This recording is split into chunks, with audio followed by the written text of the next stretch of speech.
Hello students, welcome to my channel.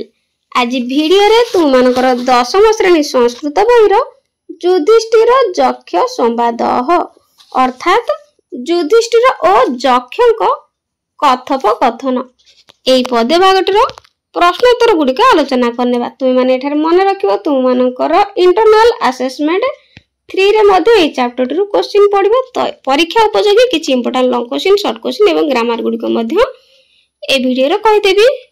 1 number निज भाषा या प्रायशः वाक्य त्रयण उत्तर लिखत। निज भाषा रे अर्थात मातृभाषा रे 3टी वाक्य मध्य रे उत्तर लिखिबो। तो मानकर 1 नंबर जेतेक सब क्वेश्चन अछि वो 5 मार्किया क्वेश्चन आसीबो, तेनु भल भाबे प्रिपेयर हेबो। क कस्मात् कारणात् महाजन जेन गतः सपन्थाः भवति। केउ कारणरु? युधिष्ठिरंक मतरे केउ कारणरु महात्मा मानक पथ अनुसरणीय मार्ग अटे? उत्तर पुण्यात्मा धर्मराज युधिष्ठिरंक मतरे तर्कशास्त्र प्रदर्शित मार्ग प्रतिष्ठित नुहे। वेद गुड़िकर भिन्न भिन्न मत रहिथिबा बेले एपरि कोनोसी जणे हेले मुनि नांती जाहांक मत को प्रमाण रूपे ग्रहण करा जाय।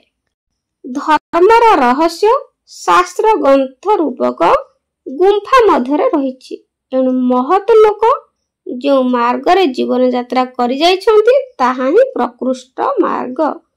ख संसार किम आश्चर्य करम। संसार किम आश्चर्य करम अर्थात संसार रे कोन आश्चर्य कर अटे? उत्तर एही मर संसार रे प्रतिदिन प्राणी माने जमगृह को यात्रा करूछन्ति। एहा अवशिष्ट प्राणी देखुथिले मध्य मृत्यु समय रे सचेतन हेउनाहंती, दीर्घ दिन बंची रहिबा पय इच्छा प्रकाश करूछन्ति। एहा ही संसार रे सबुठारो आश्चर्यकर कथा। ग युधिष्ठिरस्य मतेन वार्ता का। युधिष्ठिरंक मतरे वार्ता कोन? उत्तर संहार कर्ता काल जणे पाचक अर्थात रोषैया परी पृथ्वी रूपक विशाल पात्र मध्यरे खाद्य द्रव्य रूपक प्राणी मानक रखी ता उपरे आकाश रूपक ढांकुणी घोड़ाइछि। मात्र रात्रि और दिवस रूपक जाळेणी द्वारा सूर्य रूपक अग्नि को प्रज्वलित करुछि। मास और ऋतु रूपक चटु द्वारा घांटी घांटी संहार रूपक पाक कार्य संपन्न करुछि। तो पिला माने मन रखिबो ख आ ग बहुत इंपोर्टेंट क्वेश्चन, प्राय निश्चित एथुरु परीक्षा रे पड़िबो। घ पुरुष राष्ट्र श्राद्ध यज्ञ कथं मृताः भवन्ति। पुरुष राष्ट्र आउ यज्ञ किपरि मृत होई जाए? उत्तर दरिद्र मनुष्य संसार रे मृत प्राय परिगणित होई थाए। राजा नथिबा राष्ट्र बा देश मृत होई जाए। वेदज्ञ और कर्मनिष्ठ ब्राह्मणों व्यतीत श्राद्ध निष्फल हो जाए। उपयुक्त दक्षिणा प्रदान व्यतीत यज्ञ मृत व निरर्थक होता है। किं किं कस्य कस्य मित्रम। किए किए कहार बा कौन कौन कहार बंधु अटंती। उत्तर विदेश रे रहुथिबा व्यक्तिर विद्या होची परम बा मुख्य बंधु। गृहस्थर प्रकृत बंधु तार पत्नी अटे। व्याधि पीड़ित बा रोगरे पड़िथिबा व्यक्तिर प्रकृत बंधु हेउछन्ति चिकित्सक बा वैद्य। आसन्न मृत व्यक्तिर बंधु हेउछि दान करिबा। संसारे कह मोदते। संसार रे की प्रकृत सुखी अटे? बहुत इंपोर्टेंट क्वेश्चन टे, मन रखिबो जे संसार रे प्रकृत सुखी व्यक्ति किए? उत्तर एही संसार रे प्रकृत सुखी किए बोली यक्ष युधिष्ठिर को प्रश्न करिसेंती। एही प्रश्न रे एक सुंदर उत्तर युधिष्ठिर प्रदान करिसेंती। तांको मतरे जे व्यक्ति दिवसर पंचम बा षष्ठ प्रहर रे साकार्ण भोजन करे, कोनोसी ऋण करि न थाए, निज घर छाड़ी विदेश रे रहु न थाए, सेही व्यक्ति ही प्रकृत रे सुखी अटे। 2 नंबर संक्षेपेण उत्तर लिखत। संक्षेप रे उत्तर लेख। क कह पंडित ज्ञेय। पंडित काहाकू कह जाए? उत्तर संसार रे धर्म जानिथिबा व्यक्ति अर्थात धर्मज्ञ व्यक्ति को पंडित कह जाए। ख कह असाधु स्मृत। असाधु काहाकू कह जाए? जो व्यक्तिर हृदय प्राणी मानक प्रति दया न थाए सेही व्यक्ति ही असाधु। ग कह समूह प्रकृतितः।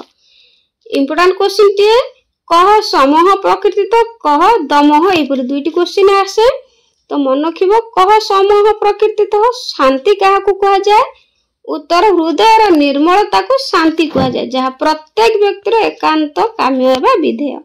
घ अनंत कह व्याधि ही कह अनंत व्याधि कौन सीमाहीन व्याधि काहाकू कहा जाए उत्तर लोभ होउची अंतहीन व्याधि जहाँ बयसर वृद्धि संगे संगे बढ़ी चली थाए।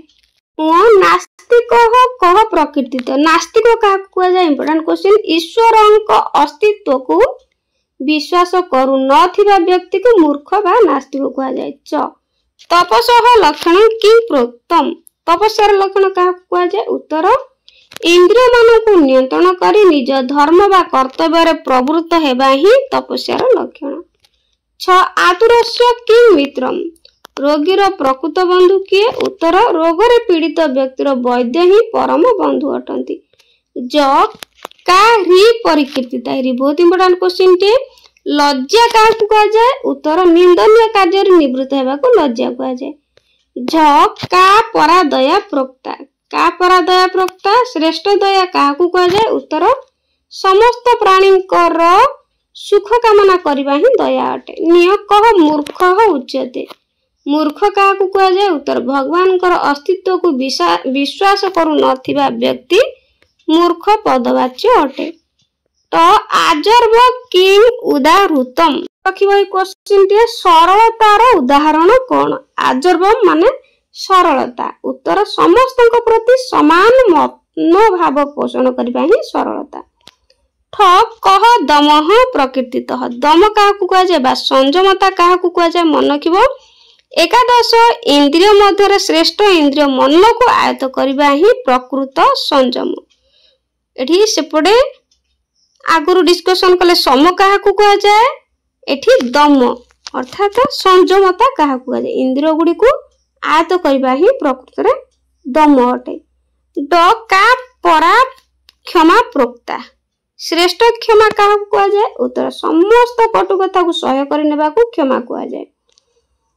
ढ कह साधु स्मृतः साधु काहाकू कहा जाए काय मन वाक्य प्राणी मानकर मंगल कामना करुथिबा व्यक्ति ही साधु पदवाच्य। अण पुंसां कह दुर्जय शत्रु पुरुष मानकर दुर्जय शत्रु किए उत्तर मनुष्य शरीर रे षडरिपु रहिचंती तन्मध्यरु सबठारु क्रोध रूपक शत्रु को मनुष्य मानक पक्षरे जय करबा अत्यंत कष्टकर। 3 नंबर वाक्य रचना कृत वाक्य रचना करबा किम मूर्खेण पुत्रेण किम व्याधि लोभ अनंतकः व्याधि भवति पचति अजननी अनं पचति स्यात् अद्य वृष्टि स्यात् प्रश्नान् शिक्षकः प्रश्नान् अपृच्छत् इच्छन्ति जनाः सुखम इच्छन्ति।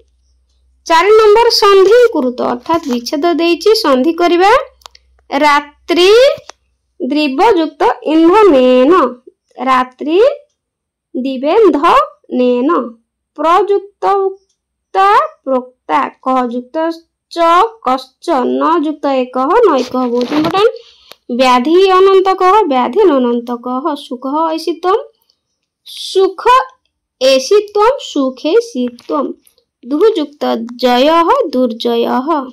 5 नंबर संधि विच्छेद कुरुत संधि विच्छेद करिबा संधि विच्छेद अहन्य हनि अहनि युक्त अहनि पचतीति पचति युक्त इति मासतुः मासः युक्त ऋतुः नैकः न युक्त एकः तापरे साधुर साधु साधुः युक्त असाधु हृतापः हृत युक्त तापः। 6 नंबर बंधन मध्यात् विग्रह वाक्यं समस्त पदं समास नाम चित्त शुद्ध मूत्रं लिखत। क असाधुः न साधु नास्ति साधु जत्र न एव साधु जस्मिन् ठीक उत्तरटी न साधु। ख जमस्य आलयं तम जमालयम।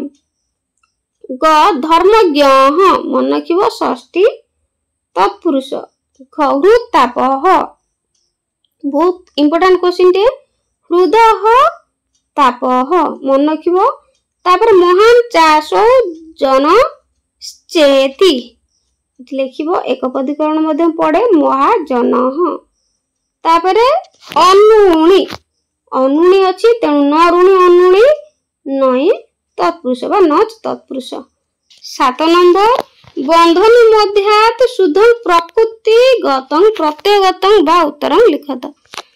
भल भाव प्रकृति प्रत्यय गुड़िक अभ्यास करने प्रकृति प्रत्यय निश्चय भाव 5 मार्क क्वेश्चन आसीबो। क दमनम दम युक्त ल्यूट प्रत्यय।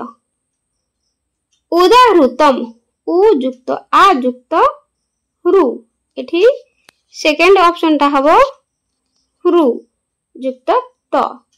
ग निधानम अपि युक्त धा युक्त ल्यूट। ग प्रवसतः प्रयुक्त बस धातु युक्त शत्रु। उ संबोधः संबोधः संयुक्त बुध युक्त घय प्रत्यय बा घच प्रत्यय मध्य के कहितांती। जीवितुम जीव युक्त तुमुन प्रत्यय तुम टुम धुम थिले तुमुन प्रत्यय लागे। तापर 6 प्रमाणम प्रयुक्त मा युक्त ल्यूट प्रत्यय। तो पिला माने वीडियो टी केमति लागिला कमेंट रे निश्चित जणाइबा। बोर्ड परीक्षा आछि तेनु भल भाबरे प्रिपेयर हेबो। आज पय रहउची गॉड ब्लेस यू।